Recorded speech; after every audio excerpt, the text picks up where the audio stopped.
2 chairs, 1 low table, no applause to hide behind her, just soft lights, a camera's red eye, and a prince who no longer wears a crown. The studio had been dressed to resemble comfort. Deep red curtains, brass lamp, a rug patterned with restraint. 2 modern armchairs faced one another across a small table where 2 untouched glasses of water gleamed beneath the light. The room was so quiet you could hear the hum of the bulbs and the occasional nervous cough from someone behind the cameras. Norah O'Donnell arrived first. Calm, composed, every movement deliberate. She had the bearing of someone who'd weathered hurricanes and senators with equal grace. She greeted the crew, checked her notes, and sat down, posture relaxed but poised. When the floor manager began the countdown, she turned toward the lens with a practiced warmth. "Good evening," she began, voice smooth as linen. "Tonight to a candid conversation with Prince Harry,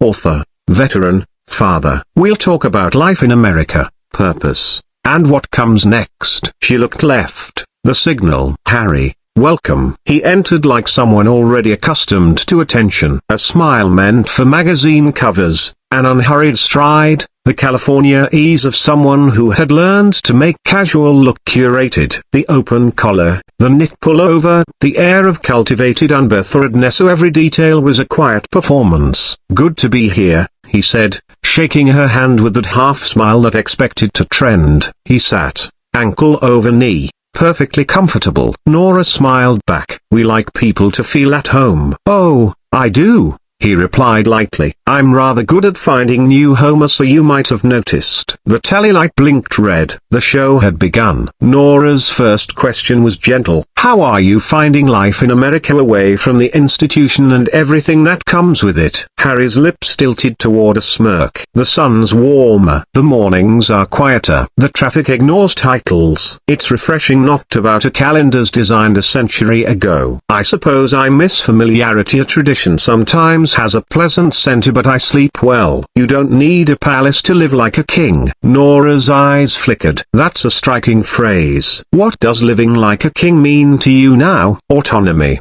he said simply. "Choosing where I go, who I speak to, what matters. Crowns are heavy because everyone hangs their expectations on them. I'm lighter now." She nodded, letting silence do its work. "You've built a life here, projects, philanthropy, writing. Do you feel American yet?" He chuckled softly. "I feel human. Labels are for shelves." "Fair enough," she said, a small smile playing. "Still, you've remained very visible. Do you ever wish for anonymity?" "Anonymity," he mused, "is a lovely fantasy for people who never needed it. I'm recognizably, that's fact. But visibility can be useful if you're clever. I am the first hairline crack." Norah smoothed her notes, her tone still light. "Being clever with visibility can look like control to some." He gave a pleasant, almost rehearsed grin. "Control is what you call it when someone refuses to be controlled." "How's the day today?" "Coffee runs, school drop-offs are the ordinary things." "Brilliantly ordinary," he said. "I know which barrister spells my name right." "That's progress." "Anything you miss from your previous life?" "Ceremonies were grand," he admitted. "There's a charge in history you can't recreate." "Sometimes I miss the echo of Marbley but not the echo of judgment." Norah nodded gently. "I want to ask, carefully, about family. You've written about grief, about your mother.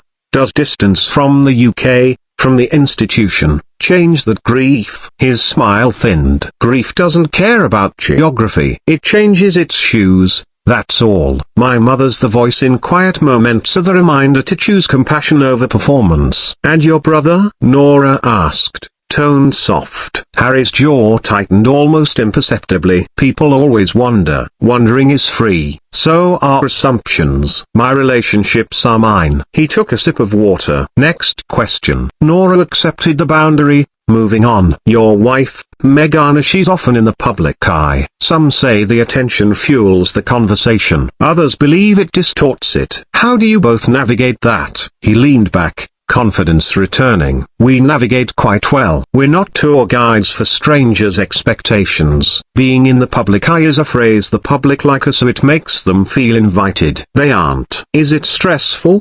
she asked softly. "Everything worth doing is stressful," he said. Ask any pilot in a storm. You keep the nose level and fly your plan. Norah smiled faintly, then shifted. Your children without details, so how do you think about raising them with so much attention around? His face softened. We raise them to know their names before anyone else tells them who they are. Kindness outranks titles. And, he added, we make excellent pancakes on Sundays. That might be the quote of the night, Norah said, laughing. I have a few, he replied, that flash of charm returning. The mood lightened for a moment, but beneath the laughter, something colder moved. He was answering from a balcony now, not from a seat. Let's talk purpose, Norah said. You've served. You've advocated for veterans and mental health. What's the mission now? Impact without permission, he said. I'm tired of rooms where change needs a chaperone. If I can build something faster out here, I will. Some might say your resources and reach came from in there, Norah observed gently. Some would be right, he said, then added with a sharper edge, and some forget the cost. Funny how people tally gifts but not the invoice. That's fair, she said quietly.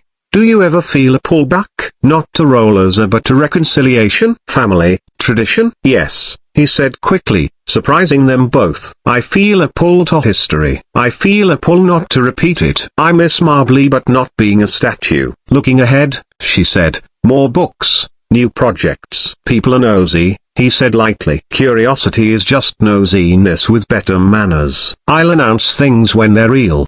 Do you worry that withholding fuels speculation? I worry that feeding speculation creates addiction, he countered. Give crumbs. They want cake. Give cake. They want the recipe. I'm not a bakery. Norah smiled. You've got a metaphor for everything. Comes with being turned into one, he said quietly. The clock ticked. The air felt thinner now, as though altitude itself pressed on the conversation. Last one before the break, Norah said. When you walk back into your house and the cameras are off, what grounds you? The small things, he said. A toy on the stairs, a dog that doesn't care about royalty, someone asking, without irony, how my day was, and knowing that if I want a crown, there's a paper one in a craft drawer. The real ones never fit. Norah smiled softly. We'll take a briefer pause. When we return, more with Prince Harry on service, media, and what living like a king really means. The telly light died. Crew moved quietly. A makeup artist dabbed powder, then slipped away. Norah took a sip of water, meeting his gaze. Thank you, she said. He smiled, all teeth. I'm generous when the questions deserve it. It was polite. It wasn't kind. The next segment began. But something had shifted. When the red light blinked on again, Harry leaned forward, elbows resting, ankle still perched over his knee. Norah straightened, calm, collected. Welcome back, she said. We're continuing our conversation with Prince Harry. How would you describe this new chapter of your life here in the US? Harry chuckled. Ah, the new chapter, everyone's favorite euphemism for leaving the castle. Let's say America's been educational. There's freedom here, and honesty to the air. Though sometimes I wonder if I traded a crown for a circus. That's an interesting way to put it, Norah replied evenly. You seem to have embraced public life here differently. It's public life without public duty, he said. I wake when I choose, not when a calendar tells me to wave. You've spoken often about service, she said. Do you still feel connected to that mission? I feel connected to truth, he replied. Service doesn't require ceremony. She nodded. Still, you've said purpose and privilege are connected. Do you ever miss the structure or the sense of duty that came with your royal role? He smiled tightly. Miss it? Sometimes I miss the idea of it. The uniforms, the medals, the pageantry. But the reality? Bureaucracy in a tuxedo?